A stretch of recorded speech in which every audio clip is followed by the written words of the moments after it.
Olá, meus amores!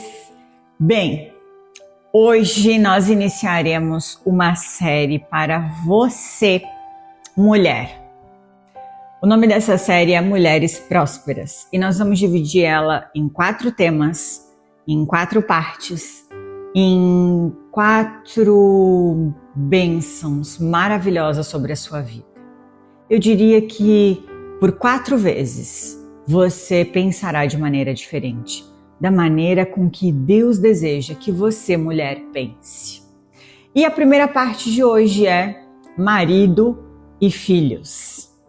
Então, vamos à palavra de hoje e encaminhe, por favor, esse vídeo a todas as mulheres que você conhece.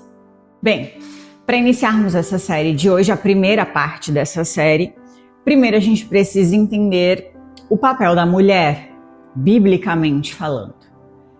Biblicamente falando, Cristo é a cabeça do homem e o homem é a cabeça da mulher. Aí entra uma parte que nós não gostamos muito, a parte da submissão. Mas nós não gostamos muito porque nós nos baseamos de maneira humana a esta palavra. E hoje nós vamos nos basear sem a vontade humana, simplesmente com a vontade e as instruções do nosso Criador. A submissão não tem nada a ver com você se sujeitar a tudo que um homem te disser ou virar um capacho dele. Não tem nada a ver com isso. Pode esquecer esse ponto de vista humano. A submissão é vocês viverem juntos, submissos a uma mesma missão, a um mesmo objetivo que o nosso Criador fez homem e a mulher para viverem submissos a isso. Isso quer dizer submissão bíblica. Mas é claro que é muito mais fácil de ser uma mulher submissa a um homem que de fato tem a mente de Cristo, que cumpre as vontades de Deus. E eu sei, por experiência própria e por anos de vivência, o quão difícil é cumprirmos o papel da mulher biblicamente falando quando não temos essa estrutura dentro de casa. Por isso, essa palavra de hoje vai ser muito importante para dar um direcionamento a todas as mulheres que estiverem assistindo. Tudo na vida, tudo, aquilo que se planta se colhe. Se você plantar melancia, você vai colher melancia. Se você plantar laranja, você não vai colher uva, você vai colher laranja, certo? Isso é a ordem natural das coisas. Então não tem como você plantar honra e me dizer que você vai colher desonra. Não. Aquilo que você plantar é exatamente aquilo que você vai colher. O problema é que nós queremos colher algo que nós não plantamos. Quantas vezes a gente fica esperando quem está do nosso lado mudar? Quantas vezes nós não paramos para pensar que talvez 99,9% das vezes é nós mesmos que precisamos da mudança para que o quadro em que a gente vive mude. Existem 4 pilares para você conseguir manter de pé essa estrutura que nós chamamos casamento. Eu gostaria muito, se você tiver caneta e papel, que você anotasse esses 4 pilares. Talvez não seja assim as melhores palavras que você gostaria de ouvir. Talvez não seja aquilo que vai soar bem aos seus ouvidos. Eu sei, porque antes de eu trazer uma palavra para você, você pode ter certeza, o Espírito Santo primeiro me deu aquele puxão de orelha, me deu aquele direcionamento para depois eu trazer para vocês. Então o que eu estou trazendo aqui é uma mensagem de Deus para que mude a sua vida de verdade. E nem sempre a mensagem de Deus é aquela que agrada o nosso dia a dia. Mas eu posso te garantir, se você botar em prática esses 4 pilares, sua vida mudará por completo e o seu casamento de maneira incrível. Então anote o primeiro pilar, a espiritualidade. Uma mulher sábia, guiada por Deus, ela modifica tudo aquilo que ela toca. Ela transforma tudo aquilo que ela toca. Entendam que a espiritualidade não é coletiva. espiritualidade é completamente individual, assim como a nossa salvação. Então, quando você e o seu marido estão na mesma espiritualidade com Deus, ele na espiritualidade dele, você na sua, mas ambos na mesma conexão, acontece a sinergia. A Bíblia não calcula como eu e você calculamos. A Bíblia diz que uma pessoa mata 1000, 2 pessoas matam 10.000. A sua espiritualidade, junto com a do seu marido, gera um poder tão forte, tão incrível, tão imbatível, chamado sinergia, que possibilita vocês dois alcançarem coisas que jamais conseguiriam ser alcançadas individualmente. Só que o que normalmente acontece é o oposto. Sabe por que acontece o oposto? Vamos ser bem realistas que eu e você, tá? Quando você ora a Deus, você já ora reclamando. E eu sei disso, porque eu não estou pregando aqui para anjos, eu estou pregando aqui para mulheres como eu, então eu sei, porque eu já fiz. Por isso que eu estou falando para vocês. Quando você chega para Deus em oração, você começa assim: Deus, você não é um marido, você é um encosto, um fardo, uma criança que o Senhor deu para eu criar. É assim que a gente já chega para Deus. A gente já chega acabando com tudo, detonando tudo, porque nós somos assim. Daí Deus coloca lá no fundinho da sua mente a seguinte frase: então, minha filha, vai lá e perdoa ele. Aí você diz: tá, de palhaçada, né, Deus? Tá, deixa pra lá, a gente conversa sobre isso outra hora. E você entra numa bolha chamada eu tenho razão. Só eu sei o que eu passo. Só eu sei como é difícil aturar essa criatura. Só que dentro dessa bolha, Deus não entra. Essa bolha criada pelo seu próprio orgulho e seu ego faz com que o seu inimigo se aproveite desta fragilidade para triplicar a sua dor e para afundar ainda mais a sua vida. Mas eu tenho uma boa notícia para te dar. Se você vai para o lado espiritual, se você escuta aquela vozinha que Deus colocou aqui no fundo, e você vai lá e faz exatamente o que Deus mandou você fazer, você constrange o seu marido. Sim, constrange porque ele jamais espera de você um pedido de perdão quando você acha que você é completamente a dona da razão. E acredite, pessoas constrangidas tornam-se ótimos convertidos. Talvez essa virada de chave que você tanto espera está na sua mão. Só falta você abrir um pouquinho espaço para o seu eu sair, para Deus entrar e para sair de você aquilo que vai virar a chave, que vai transformar esse jogo que você chama de casamento. Eu já falei em alguns vídeos meus anteriores, mas é sempre bom relembrar essa frase. Deus não restaura casamentos. Tira isso da sua cabeça. Deus restaura pessoas, seres humanos. E pessoas restauradas por Deus restauram casamentos e qualquer outro relacionamento que tenha. Porque pessoas restauradas por Deus refletem o Espírito dele. Não há como não ser restaurado. Abigail, na minha opinião, de todas as mulheres da Bíblia, ela é a mais sábia. Minha opinião. Se vocês depois quiserem ler a história, está em 1 Samuel, no capítulo 25. Ela tinha mente forte e um coração muito sábio. Ela era casada com Nabal, um homem rico, mas de coração muito duro, arrogante, soberbo. E diante de um pedido de favor do rei Davi, ele se negou a fazer, embora o rei Davi já tivesse ajudado. Sabiamente, Abigail agiu muito rápido, se prostrou diante do Davi, que ainda não era rei, com um coração sensível, com ótimos argumentos e convenceu Davi de não matar a sua família. Entenda isso. Olha bem o que essa mulher fez. Em minutos, essa mulher resolve um decreto de morte sobre a vida dela e toda a sua família. No final dessa história, já vou te contar tudo, ela fica viúva, Nabal morre e o rei Davi se casa com ela.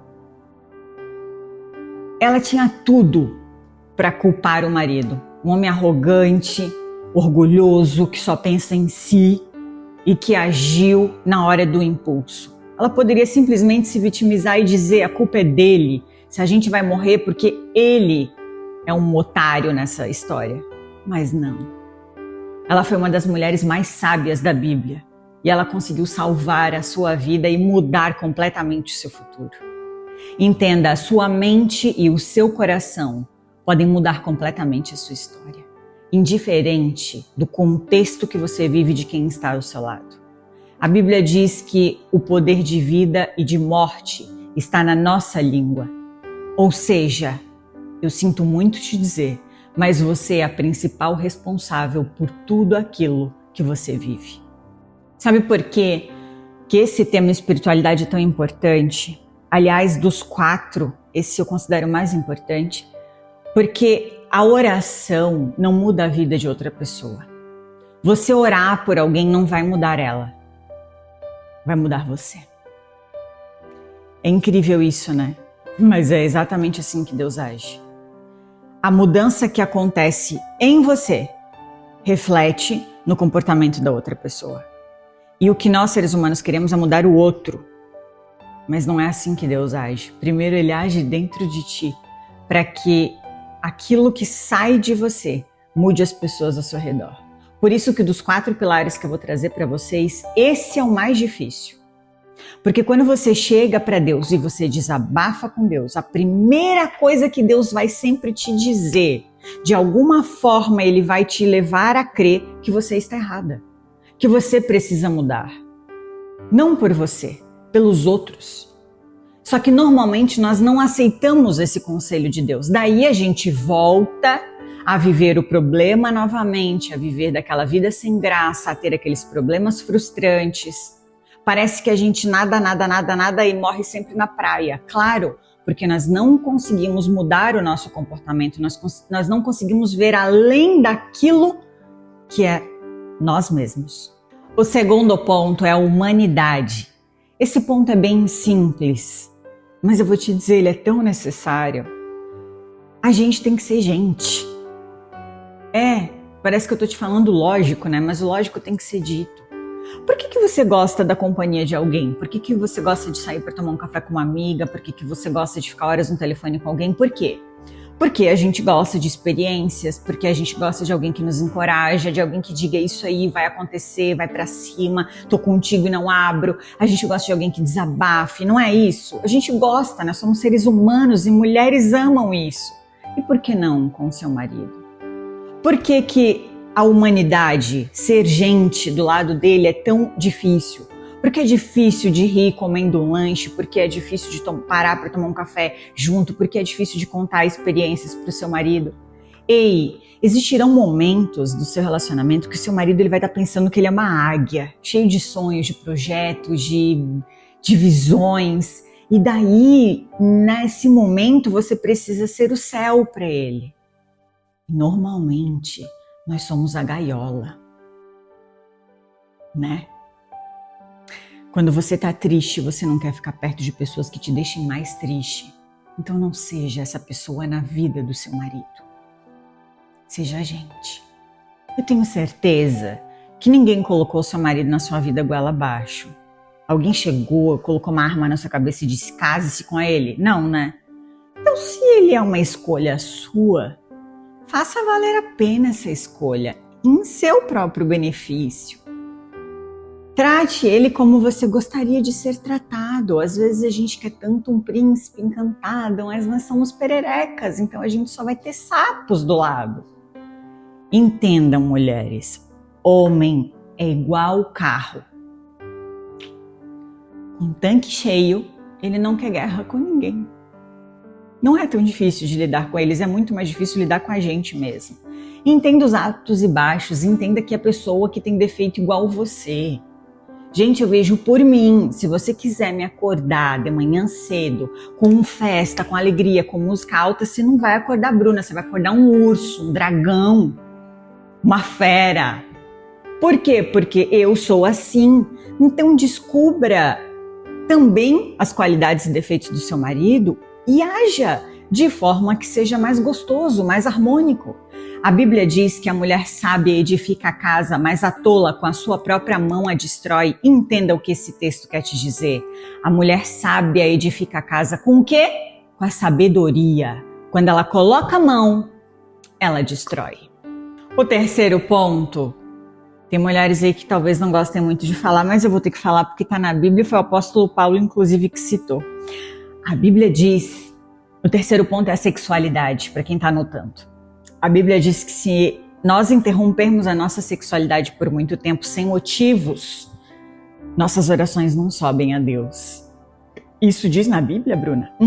O apóstolo Paulo falou em 1 Coríntios, no capítulo 7, versículo 5. Não vos negueis um ao outro, exceto por mútuo consentimento a fim de vos consagrardes à oração. A sexualidade precisa ser mantida em equilíbrio. Então, cuidado, mulheres, com excesso de dor de cabeça. O nosso inimigo, ele só age com legalidade. Ou seja, quando você dá brechas que permitam que ele entre. Cuidado com as brechas que você está achando que são inofensivas no relacionamento, mas que é justo aí que o teu inimigo age, te derruba e te faz voltar atrás e recomeçar tudo de novo. O quarto ponto é a continuidade e é agora que entram os filhos. O que você quer deixar como legado? Você já fez essa pergunta para si mesma? Sim, porque o casamento, gente, vai muito além do seu ego, seu desejo, seu prazer, sua vida, sua satisfação. Vai muito além disso. O casamento envolve o seu esposo, aquele a quem você teve votos e entregou a Deus, e principalmente os frutos deste matrimônio, os seus filhos. Tem muita gente envolvida, não é só você, não é só os seus desejos e aquilo que você pensa. Jesus falou em João, no capítulo 15, que daríamos frutos, mas ele acrescentou algo muito importante: frutos que permaneçam. Os únicos frutos que permanecem de pé são aqueles colocados na mão do bom semeador. Eu, por exemplo, sou fruto de uma oração que a minha avó fez aos 6 anos de idade, pedindo para que Deus colocasse um direcionamento na minha vida após eu ter sofrido um abuso sexual do esposo dela. E se não tivesse essa oração? E se não tivesse minha avó? Hoje, quantas vezes você orou pelo seu filho? Hoje. O futuro deles está nas mãos de quem? Aqui neste ponto, nós vamos entrar num dos maiores tabus da história, que talvez você nem concorde, mas que é bom você entender o ponto de vista de Deus sobre o matrimônio, seu esposo e seus filhos. É muito importante você entender isso. Se eu chegasse hoje para você e eu perguntasse aqui, o que é mais importante para você? Seu filho, sua filha ou seu marido? Eu acredito que a maioria de vocês me responderia: meus filhos. Por uma coisa bem óbvia. Meu marido pode me abandonar, meu marido pode me trair, meu marido pode me enganar, pode sair de casa. Qual será o ponto de vista de Deus sobre isso? Vamos mergulhar numa história que é bem conhecida por todos vocês e vamos olhar essa história de um ponto de vista bem diferente e claro para todos nós. Todos nós conhecemos muito bem a história de Jó, um homem inculto e reto, uma pessoa boa, fiel a Deus. Daí o diabo, que não gosta de ver ninguém bem, ele chega para Deus e fala: deixa eu tirar tudo dele e o Senhor vai ver que na verdade ele só lhe serve, só é bom e fiel por causa de tudo aquilo que ele tem. E Deus diz: pode tocar em tudo dele, menos na vida dele. Olha a ordem de Deus para o diabo. Pode tocar em tudo dele, menos na vida dele. Bom, como você sabe, Jó perdeu tudo. Tudo. Patrimônio, riquezas, os rebanhos, a casa, todos os filhos dele morreram. Você consegue se imaginar nessa situação? Tudo que você trabalhou a vida inteira vai por água abaixo, inclusive todos os seus filhos morrem. Agora deixa eu te fazer uma pergunta. Por que a mulher dele ficou viva? Por que absolutamente nada aconteceu com ela? Por quê? Porque todos os filhos morrem, menos a mulher. Porque Deus deu uma ordem e disse: não toque nele. Quando Deus une em matrimônio você e seu esposo, vocês tornam-se uma só carne. Isso é um princípio bíblico. Até o inimigo reconhece a importância do matrimônio para Deus. Tudo se foi, a mulher não. Porque a regra é: nele você não toca. E para Deus, marido e mulher são uma só carne. Infelizmente, nós vivemos uma sociedade deturpada e que ensina completamente o oposto disso. E é por isso que eu e você sempre pensamos que é melhor amar o filho do que o marido. Porque o marido pode me deixar. Mas se a gente parar para pensar na natureza mesmo, um dia você também foi filho, certo? E você saiu da casa do seu pai e da sua mãe. Você também os deixou para que você formasse a sua própria família. E daqui a alguns anos, os seus filhos, se você tiver 2, 3, 4, 5 ou 6, vão sair gradativamente da sua casa e no final vai sobrar quem mesmo? O primeiro que começou. Você e o seu marido. Entendam, os frutos não são mais importantes do que as árvores. É um princípio bíblico. Entendam que eu não estou aqui generalizando as situações. Existem casos extremos de agressão, de abuso, situações em que nem deveríamos intitular tais seres humanos como donos do lar, pais, maridos. Eu estou aqui falando para pessoas que ainda têm esperança de reconstrução e de restauração no seu matrimônio. Eu estou aqui para te dizer que eu e você somos seres humanos imperfeitos. Que é claro que você vai errar constantemente, é óbvio que seu marido também vai errar constantemente. Mas quando você e seu marido se unem e uma força maior se une a vocês, quando Deus, o verdadeiro criador do matrimônio, junta esse elo, esse cordão tríplice, jamais poderá ser rompido. São 3 que precisam formar o casamento perfeito. Vai além de você e do seu esposo. Tá, mas onde entram os filhos nessa história? É muito simples. Se Deus agindo na vida do seu esposo transforma a sua vida, se Deus agindo na sua vida transforma o seu esposo, Deus agindo na vida de vocês transforma a vida de todos aqueles que vierem através desse matrimônio. Seus filhos saberão em quem se inspirar. Se você quiser ser uma mulher bem-sucedida no casamento e uma grande inspiração para seus filhos, entenda que você precisa deixar Deus agir a partir de hoje. Não é a sua vontade, não é o seu eu interior, não é a sua razão. É a vontade de Deus, é o ensinamento dele. Ele é o criador do matrimônio e ninguém melhor do que Ele para te guiar na direção certa. Permita-se ser usada por Deus a partir de hoje. Eu espero que de alguma forma o Espírito Santo tenha impactado sua vida, mulher e mãe. E não perca o próximo domingo, porque essa série ainda tem mais 3 etapas e no final eu tenho certeza que você será uma mulher transformada por Deus. Uma semana abençoada de paz e prosperidade a todas e até domingo que vem nesse mesmo canal.